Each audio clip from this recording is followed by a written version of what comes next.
غزوہ بنی مصطلق جنگی نقطہ نظر سے کوئی بھاری بھرکم غزوہ نہیں ہے، مگر اس حیثیت سے اس کی بڑی اہمیت ہے کہ اس میں چند واقعات ایسے رونما ہوئے جن کی وجہ سے اسلامی معاشرے میں اضطراب اور ہلچل مچ گئی، اور جس کے نتیجے میں ایک طرف منافقین کا پردہ فاش ہوا تو دوسری طرف ایسے تعزیری قوانین نازل ہوئے جن سے اسلامی معاشرے کو شرف و عظمت اور پاکیزگی نفس کی ایک خاص شکل عطا ہوئی۔ یہ غزوہ شعبان 5 ہجری یا سن 6 ہجری میں پیش آیا۔ اس کی وجہ یہ ہوئی کہ نبی صلی اللہ علیہ وآلہ وسلم کو یہ اطلاع ملی کہ بنو مصطلق کا سردار حارث بن ابی ضرار آپ سے جنگ کے لیے اپنے قبیلے اور کچھ دوسرے عربوں کو ساتھ لے کر آ رہا ہے۔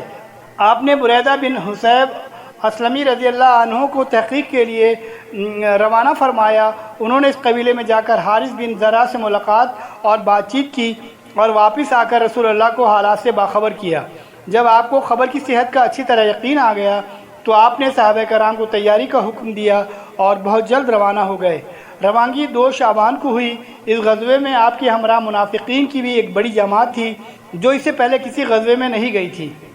آپ نے مدینے کا انتظام حضرت زید بن حارثہ کو، اور کہا جاتا ہے کہ حضرت ابو ذر کو، اور کہا جاتا ہے کہ عبداللہ بن کو سونپا۔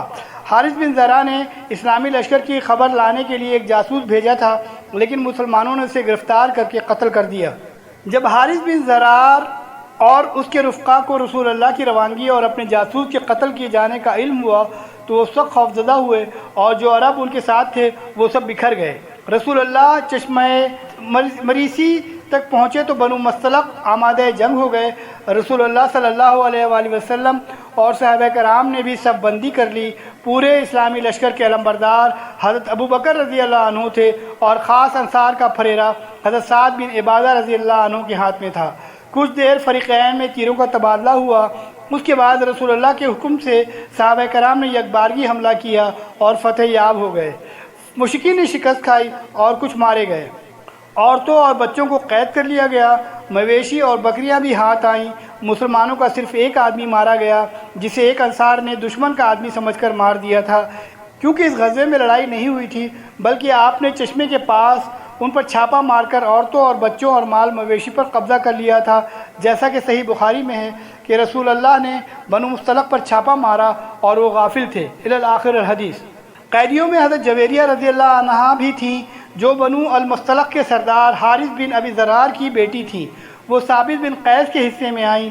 ثابت نے انہیں مکاتب بنا لیا، پھر رسول اللہ نے ان کی جانب سے مقرر رقم ادا کر کے اسے شادی کر لی۔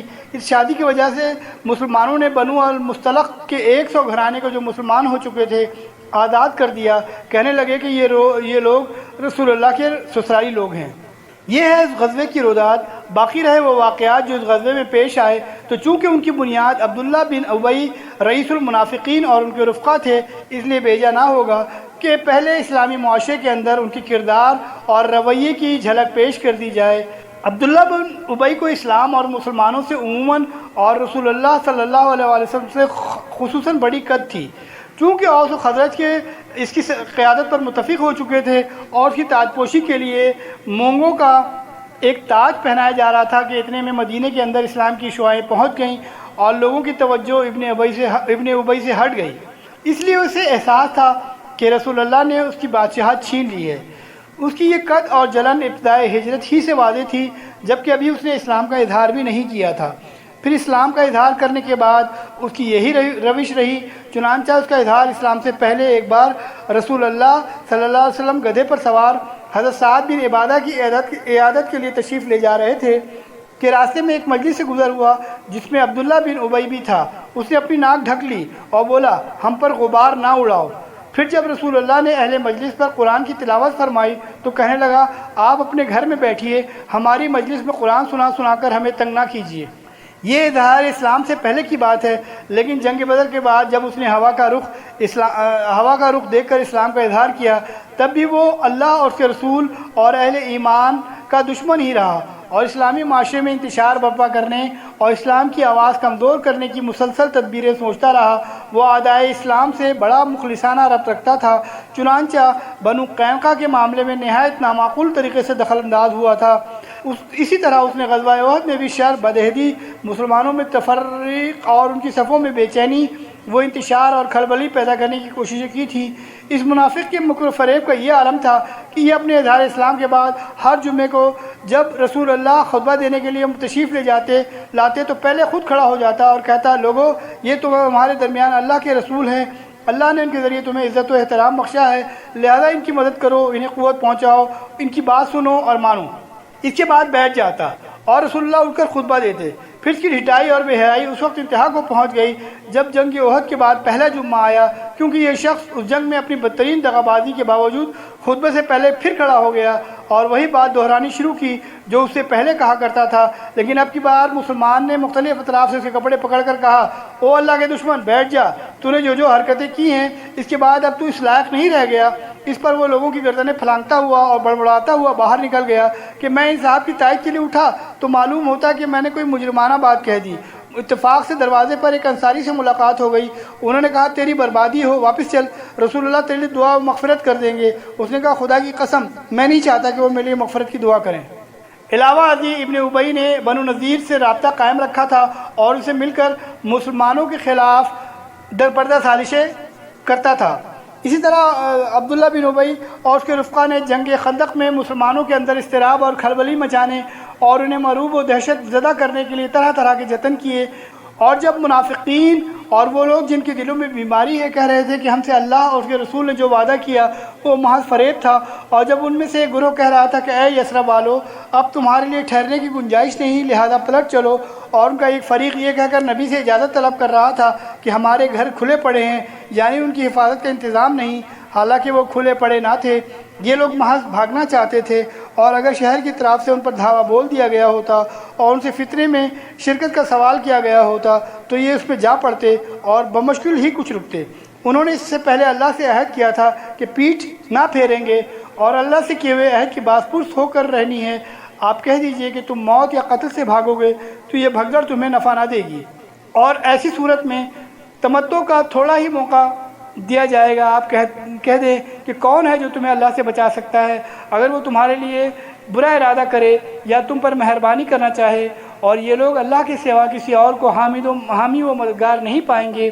اللہ تم میں سے ان لوگوں کو اچھی طرح جانتا ہے جو روڑے اٹکاتے ہیں اور اپنے بھائیوں سے کہتے ہیں کہ ہماری طرف آؤ، اور جو لڑائی میں محض تھوڑا سا حصہ لیتے ہیں، جو تمہارا ساتھ دینے میں انتہائی بخیل ہیں۔ جب خطرہ آ پڑے تو آپ دیکھیں گے کہ آپ کی طرف اس طرح دیدے پھرا کر دیکھتے ہیں جیسے مرنے والے پر موت طاری ہو رہی ہو، اور جب خطرہ ٹل جائے تو مال و دولت کی ہرس میں تمہارا استقبال تیزی کے ساتھ چلتی ہوئی زبانوں سے کرتے ہیں۔ یہ لوگ در حقیقت ایمان ہی نہیں لائے ہیں، اس لیے اللہ نے ان کے اعمال اکارت کر دیے، اور اللہ پر یہ بات آسان ہے کہ یہ سمجھتے ہیں کہ حملہ آور گروہ ابھی گئے ہی نہیں، اور اگر وہ پلٹ کر آ جائیں تو یہ چاہیں گے کہ بدوؤں کے درمیان بیٹھ کر تمہیں خبر پوچھتے رہیں، اور اگر یہ تمہارے درمیان رہیں بھی تو کم ہی لڑائی میں حصہ لیں گے۔ ان روایات میں موقع کی مناسبت سے منافقین کے انداز فکر، طرز عمل، نفسیات اور خود غرضی و موقع پرستی کا ایک جامع نقشہ کھینچ دیا گیا ہے۔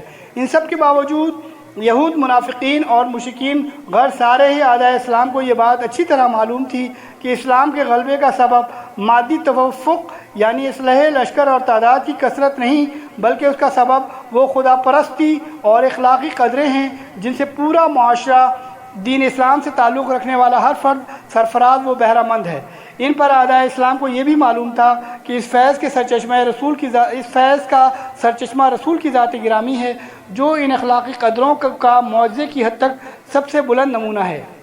اس طرح یہ اعداء اسلام 4 یا 5 سال تک برسر پیکار رہ کر بھی یہ سمجھ چکے تھے کہ اس دین اور اس کے حاملین کو ہتھیاروں کے بل پر نیست و نابود کرنا ممکن نہیں۔ اس لیے انہوں نے غالباً یہ طے کیا کہ اخلاقی پہلو کو بنیاد بنا کر اس دین کے خلاف وسیع پیمانے پر پروپیگنڈے کی جنگ چھیڑ دی جائے اور اس کا پہلا نشانہ خاص رسول اللہ کی شخصیت کو بنایا جائے۔ چونکہ منافقین مسلمانوں کی صف میں 5واں کالم تھے اور مدینے ہی کے اندر رہتے تھے، مسلمانوں سے بلا تردد مل جل سکتے تھے اور ان کے احساسات کو کسی بھی مناسب موقع پر بآسانی بھڑکا سکتے تھے۔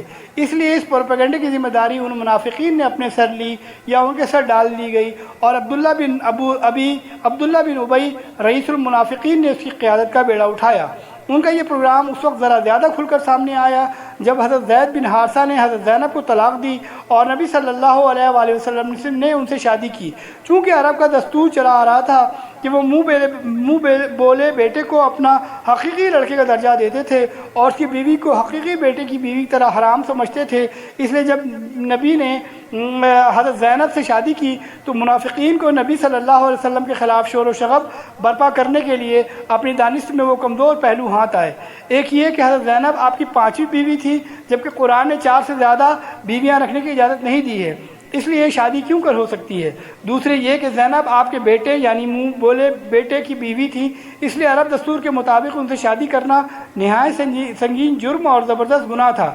چنانچہ اس سلسلے میں خوب پروپیگنڈا کیا گیا اور طرح طرح کے افسانے گھڑے گئے۔ کہنے والوں نے یہاں تک کہا کہ محمد نے زینب کو اچانک دیکھا اور ان کے حسن سے اس قدر متاثر ہوئے کہ نقد دل دے بیٹھے، اور جب ان کے صاحبزادے زید کو اس کا علم ہوا تو انہوں نے زینب کا راستہ محمد کے لیے خالی کر دیا۔ منافقین نے اس افسانے کا اتنی قوت سے پروپیگنڈا کیا اور اس کے اثرات کتب، احادیث، تفاسیر میں اب تک چلے آ رہے ہیں۔ اس وقت یہ سارا پروپیگنڈا کمزور اور سادہ لوح مسلمان کے اندر اتنا مؤثر ثابت ہوا کہ بالآخر قرآن مجید میں اس کی بابت واضح آیات نازل ہوئیں جن کے اندر شکوک و پنہا کی بیماری کا پورا علاج تھا۔ اس پروپیگنڈے کی وسعت کا اندازہ اس سے کیا جا سکتا ہے کہ سورہ احزاب کا آغاز ہی اس آیت کریمہ سے ہوا کہ اے نبی اللہ سے ڈرو اور کافرین و منافقین سے نہ دبو، بے شک اللہ جاننے والا حکمت والا ہے۔ یہ منافقین کی حرکتوں اور کارروائیوں کی طرف ایک طائرانہ اشارہ اور ان کا مختصراً خاکہ ہے۔ نبی صلی اللہ علیہ وسلم یہ ساری حرکتیں صبر نرمی کے ساتھ برداشت کر رہے تھے اور عام مسلمان بھی ان کے شر سے دامن بچا کر صبر و برداشت کے ساتھ رہ رہے تھے، کیونکہ انہیں تجربہ تھا کہ منافقین قدرت کی طرف سے رہ کر رسوا کیے جاتے رہیں گے۔ چنانچہ ارشاد ہے کہ وہ دیکھتے نہیں کہ انہیں ہر سال 1 بار یا 2 بار فتنے میں ڈالا جاتا ہے، پھر وہ نہ تو توبہ کرتے ہیں اور نہ ہی نصیحت پکڑتے ہیں۔